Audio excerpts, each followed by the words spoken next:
والجماعه في طهران اللي مش اما يفوتوا فرصه غير لما يضربوا جبهه، طلعوا النهارده ردوا على ترامب اللي قال لك مش لاقي حد اكلمه عندكم، وقالوا له كلم خرمشهار. هو ما فهمش، راحوا ردين عليه على طول بالعملي وبعتوا له 3 باليست هناك يا جدعان عند اللي ما يتسموا في صحراء النقب، نزلوا جنب مفاعل ديمونه بتاع السلاحيه بتاعهم عدل، وقالوا لابو حنان ها الرساله وصلتك، مش كنت ناوي تستخدم السلاحيه انت وصاحبك ضدنا؟ على طول بقى ابو حنان ركبه خبطت في بعضها وقال لك انا ما عنديش اي نيه ان استخدم السلاح ده ضد طهران. الصين بقى يا جدعان قلبت على الوش التاني وهددت ابو حنان لاول مره، وقالوا له اي تحركات منك ضد جزيره خرج اللي هي شريان حياه بالنسبه لنا ولقمه عيشنا احنا هيكون لنا تصرف تاني معاك، وساعتها مش هنعديها مهما كلفنا الامر. والموضوع يا جدعان طلع فعل مش اجوال. النهارده اول سفينه بترول اسمها كراجي عدت يا بيه من مضيق هرمز ودفعت بالقوان مش بالاخضر. السفينه دي يا جدعان كانت جايه من ابو ظبي، طهران نفذت كلامها يا جدعان وكسرت مناخير البترودولار قدام العالم كله. يا بيه ايه اللي نزلوا الشارع وسط الزحمه والمظاهرات ده؟ انتوا في معمعة دايره والعالم كله ما يتفرج عليها، هو فاكر نفسه في رحله لدريم بارك.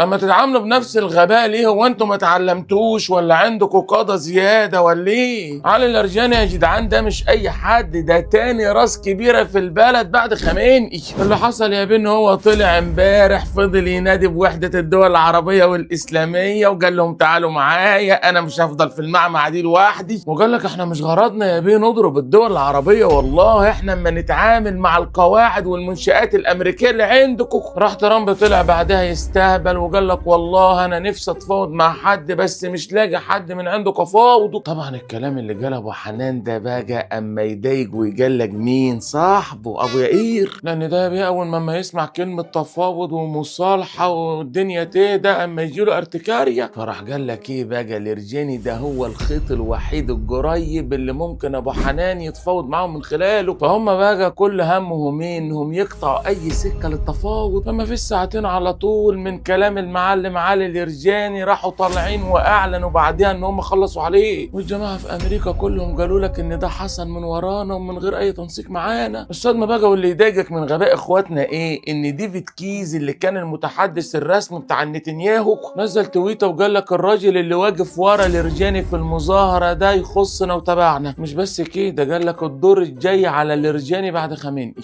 وفعلا يا بيه حصل اختراق وتصفيه وسرعه تنفيذ اسرع ما عقلك يتخيل. خدوا بقى الحته دي يا اخواتي، العمده جوزيف كينت رئيس مكافحه الارهاب في امريكا رمى استقالته في وشهم وعمل هزه ارضيه كبيره جوي في اداره ترامب، وقال لهم يا بيه انا بره الفيلم الحمضان ده، وفضح حمله التضليل المنظمه اللي اتعملت على الاداره الامريكيه عشان يقنعوها ان طهران خطر عليهم ولازم تتضرب، وقالها لك بلسان علني كي اللوبي بتاع الجماعه اللي ما يتسموا هو اللي زج الاداره الامريكيه على الورطه دي، وفي الاخر الشباب الامريكي هو اللي لما يدفع الثمن. وده يا جدعان اعتراف عيني عينك ان القرار مخطوف من ابو حنان وادارته، والاستقاله دي يا جدعان مخليه الجماعه اللي ما يتسموا هيتجننوا ودايرين يصرفوا مليارات عشان يحسنوا صورتهم اللي اتشلفطت قدام الامريكان. خد بقى الكبيره والاخيره عشان انت نعست انا عارف. واحد صحفي النهارده في لقاء سال ترامب وقال له ايه رايك في الكلام اللي قاله ماكرون انه مش هينضم لاي قوات في مضيق هرمز؟ ترامب راح ردد عليه ببرود وقال له مين اللي قال كده؟ قال له ماكرون يا بيه. راح ابو حنان بمنتهى العجره فقال له حسنا هو قريب هيسيب كرسيه وهيمشي، فخلينا يا جدعان نتفرج ونشوف اللي هيحصل. ده مش بس كده، كمان هبد وقال لك انا هخرج وهسيب حلف الناتو لو القوات بتاعته ما انضمتش ليا. لا هو كمان مش مستعني حد، قال لك الموضوع ده فيه دانا ومش محتاج راي الكونجرس. الدنيا يا جماعه كلها والعه وكلهم ما يخبط في بعضه. تفتكروا يا جماعه ترامب هيقدر يلم الليله دي ولا المعبد هيتهد على كل اللي فيه؟ حد سامعني؟ حد شايفني؟ شيروا له وابعتوا له.